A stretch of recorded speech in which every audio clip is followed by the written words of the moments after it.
በስራ ሰዓት ምን ትሰራለች? ስራ የለም ቀዝቀዝ ብሎ አይደል? እናውራ። ምንድነው የምናወራው? ልብህን ስጠኝ።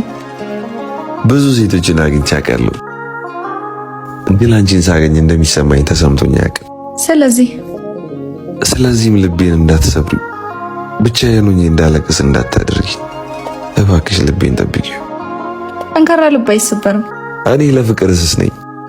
ለዚህም ነው አስቀድሜ የነገርኩሽ ልቤን እንዳትጎጂ። ወንድ ልጅ አይደለህ? ጠንከር በል እንጂ።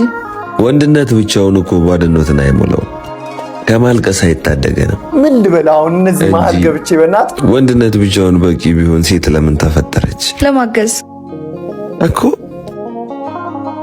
አግዥኝ፣ እንዳትጎጂ። አቤት ሰመጣ በረፍት የራሳቸውን ዛራና ቻንድራ እየተጫወቱ አረ በርገሬን አምጡልኝ የሚል አስተምር